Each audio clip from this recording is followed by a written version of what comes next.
as we roll through the evening here, our next talk is actually going to be a duo. We have Ava Lee and Mick White, who will be joining us up here in just a moment.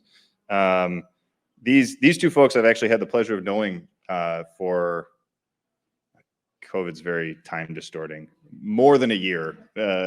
I knew Ava first, and then she introduced me to Mick as part of her remarkable practice as a Christian business person of just bringing people together for lunch. And Mick and I have had a few chats since then. Very excited to hear their stories and what they share with you today. I wanted to ground it a little bit in scripture from 2 Timothy chapter 2, verse 15, because this is something that I've seen and experienced in learning about and even witnessing the work that both Ava and Mick do. While it's different types of work, this piece of scripture really jumped off to me when I was considering this evening. And so it's from 2 Timothy chapter 2, verse 15. Do your best to present yourself to God as one approved, a workman or workwoman who does not need to be ashamed and who correctly handles the word of truth. And so very pleased to introduce to you Ava Lee, the real estate professional, and Mick White, the founder of the 100-Year Manifesto. Welcome.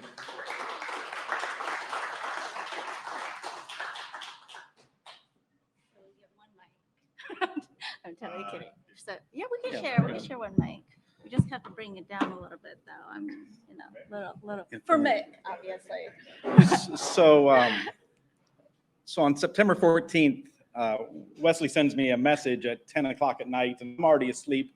So I see it the next morning, and it says, "Hey Mick, would you be interested in speaking at an event October 15th, the intersection of business and faith and work as a Christian?" And so I respond like, "Sure, I'm available from 9 in the morning until 2:30 because I got a 6-year-old. Like, I don't hear anything back." And I responded at 4:08 in the morning. I don't hear back from Wesley. And then Ava calls me the next day. She's like, "Wesley called me and he wants me to talk at this." I'm like, "All right."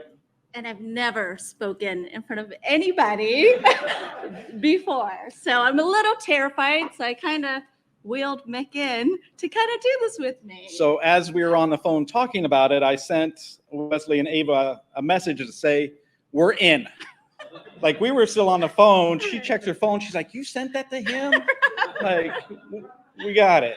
But I think that for my part of the story is that I thought growing up I was going to be a high school history teacher. And both my older sisters teach elementary school. And I wanted to be the history teacher, you know the guy I'm talking about, who's kind of cool and kind of corny. Like that intersection of like, he wears the same outfit in all the school photos for 35 years. Like, that's the guy I wanted to be. And so I go to college, major in education and history, and I wanted to only teach, though, at some of my naivety of life. I only wanted to teach at the high school that I went to. And in small town America, like, I don't know how this didn't dawn on me through 4 years of college. Those teachers that I wanted to be, they only retire every 35 years. None were going to retire. And so I'm a senior in college thinking, this doesn't look good for me. And so I was a youth director at a church at the time, and my father had been in the insurance industry for my whole life. And so as a 21-year-old, I started selling life insurance. And people are just like, "That's what you're going to do? Like, you're going to go sell life insurance? Like, you're not going to teach, you're going to sell life insurance?" And my dad did it, and I did it too. And in my first year, I qualified for the trips and won all the awards and did all the things. And I bought a house and a car, and I got a dog. And then as a 21-year-old, like, I'm going to Lowe's on Saturday mornings looking for flowers, right? Like, I'm working on my yard. And as a 22-year-old, I'm like, is this it? Like, is this what my life is supposed to be like? And because people were still in my ear about, you should be a pastor, or you should be a youth pastor, and it was kind of like this negative thoughts around me being in business. And so I listened to them enough. And one day I went home. So I worked in my mom and dad's office. And one day I went over to their house for dinner where I grew up. And I told them, I'm like, I quit. Like, I'm supposed to go into the ministry. And we had the conversation, and they accepted like what I was going to say. They weren't going to talk me out of it.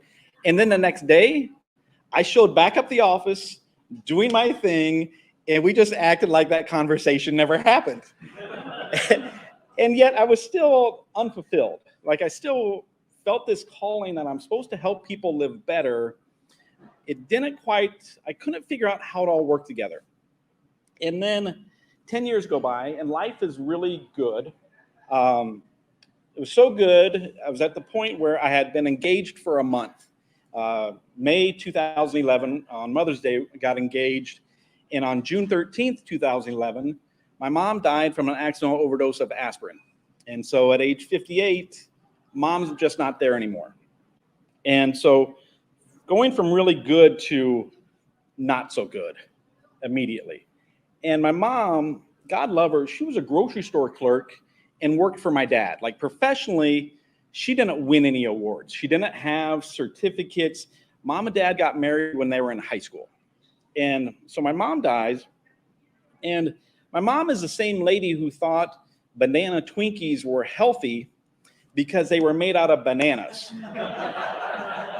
And as the youngest son, like, trying to walk her through, like, no, Mom, it's not bananas. She's like, it says bananas. And we go back and forth. And after about 10 minutes, I'm like, you're right. You know, just eat 2 of them, Mom. Like, I'm not going to talk you out that banana Twinkies aren't healthy for you. It only took me like 30 years to get to that point of like, you're right, Mom. But this lady, when she died, like, her visitation was 7 hours long. And people kept showing up, telling stories about my mom. And actually, Ava got this little journal for me that it has my mom's quote on the outside of it that I found after she died. It said, maybe I've been put on this earth to be an ordinary person, not to do anything great, but to do something small that involves great love. And that's really what my mom was all about. Because during her visitation, there were CEOs of Fortune 500 companies, and there were members of the AA hall, her junior high friends, neighbors, church, clients, just like everybody showing up. And I'm thinking, like, who are these people? Like, Mom never talked about you. Mom never, like, I've never even heard about you before. And their stories were that my mom loved them. And when my mom would make a blanket for them, or my mom was like their mom when their mom was sick, you know, all of this stuff.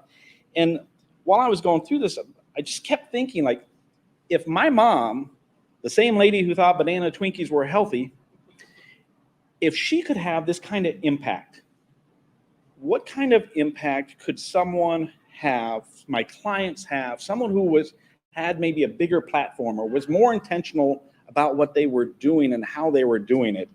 And it was shortly after that, I don't know, when you lose somebody in life, somehow you still just go about your normal day and your life. Like, so I'm reading this book after Mom dies, and it was called Anointed for Business. And it talks about being a person of faith in the business community. And it was the first time that it clicked for me that it walked along all the disciples being perhaps business people. They weren't paid church pastors. The 2 guys out on a fishing boat, they weren't out there on a Saturday morning getting away from their wives, having a couple Coors Lights, you know, just like, hey, let's go fishing. Like, they're fishing, taking it to market, providing for their families. And it just kind of walked through Paul being a tent maker, or Jesus when they talk about him being a carpenter. For some reason, I always think of him like whittling birds as like a carpenter, just like a woodworker, not an actual carpenter. And so as all of that is going on, I'm reading this book, I'm like, this is where I'm supposed to be. I'm supposed to be in business. I'm supposed to interact with my clients, the community, and it's how I live my life is what people are going to watch. I don't have to be in a church to serve God, right? Like, and it only took me until I was whatever, 35 years old to figure that out, because I always felt like I had this guilt around business success. And so I've been public about my faith and who I am, but speaking in front of groups hasn't always bothered me. It's his strong suit. It's- That's why I brought him here. And during life, like, because I'm fairly open about my journey, and somebody asked me how I'm doing, I'm like, well, this is how I'm doing. And like, whoa, like I wasn't expecting. That's not very Minnesotan of you to actually say what you're feeling. I'm like, well, I'm not from here, so it kind of makes sense. But this thought around that, I think I'm supposed to be bold in my story and that be vulnerable in sharing it, and not just the good times, because there's people in your life who show up in the marriages and the wedding, or the marriages and the births and all the successes. And then there's also people who show up during the heavy stuff, during the divorces, during the suicide attempts by family members, when your car gets repossessed, just the heavy stuff in life that often we don't want to talk about because it's embarrassing, or it's like, one of those people that I've met in the last few years. I've been very blessed to have amazing people in my life, is Ava. And we've laughed and we've cried and we've laughed and we've cried, and we've known each other for about 2.5 years. And I feel like there's just some people that you meet that you're like, I don't know where you were, where I was before I met you, but I'm the man who I am today, in part because of Ava, in part because of other people. But so I just want to, like, she's really nervous of being here. Her story and her message is a beautiful story that I'm excited for you to share with everybody else. Okay, so I'm glad we only have 20 minutes because he took a 15. So I only have 5 minutes left to talk. Okay, so I totally got the memo wrong, because Wes told me to share some stories about my work and the people's lives that I've touched and people that I've helped. And all what I was speaking with Mick about was that when I first got into real estate, I thought I'm just going to pick whoever I want to work with. And then that's going to be fabulous. And, that's just the way it is. And then long and behold, it's not like that at all. I've realized that God brings in a lot of people into my life that really needs my help.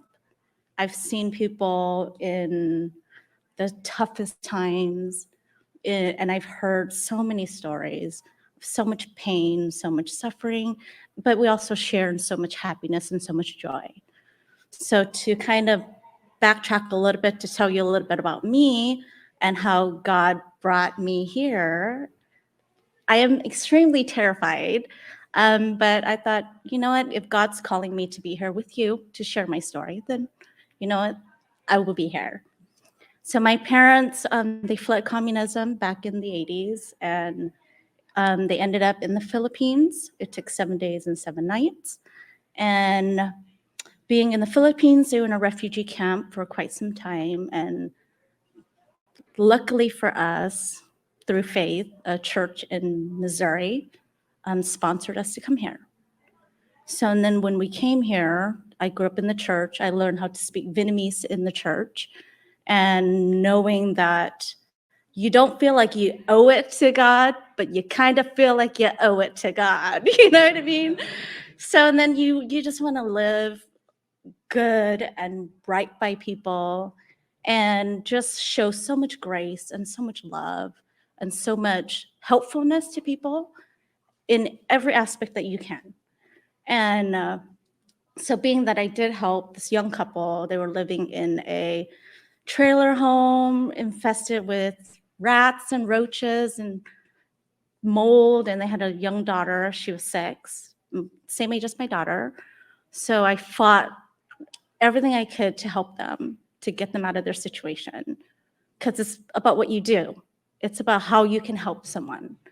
And of all the times that I've helped people, you never understand that as much grace as you give out, the Lord needs to give you grace back.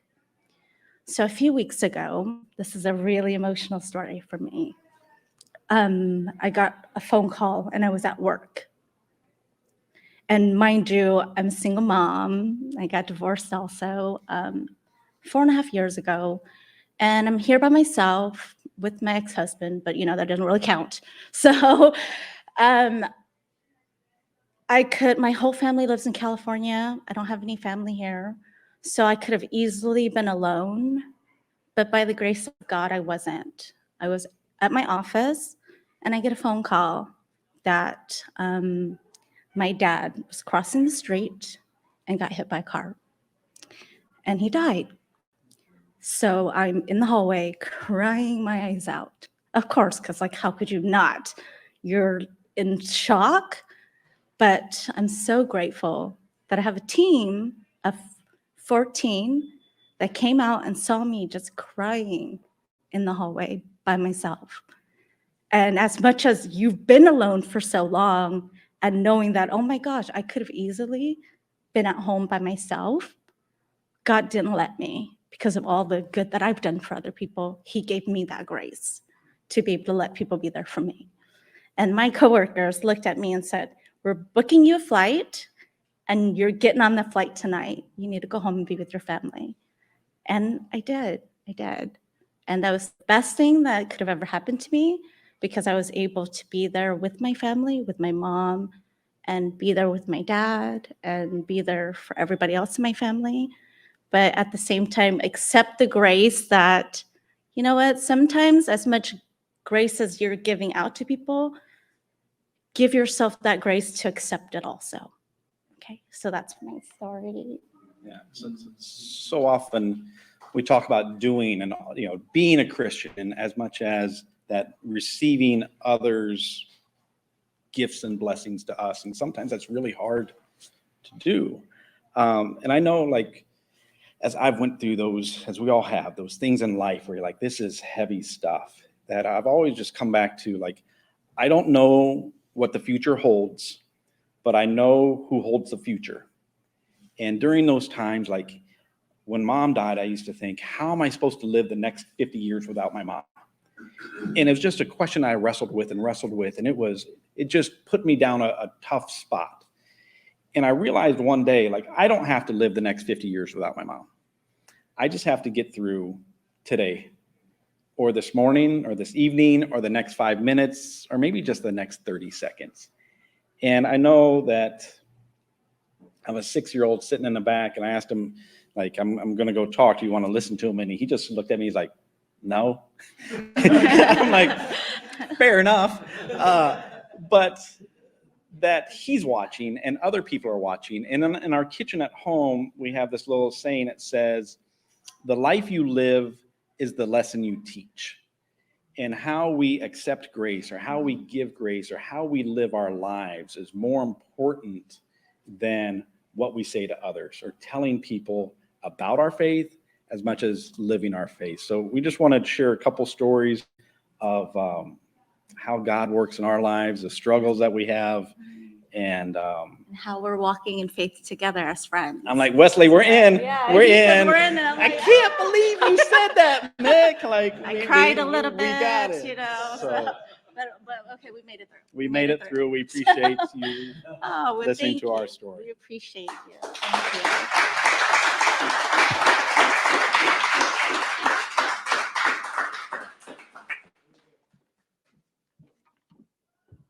Thank you so much, Mick and Ava. And I have to say, Ava, if that is your first ever public speaking, you're off to a pretty solid start. So no surprise, of course.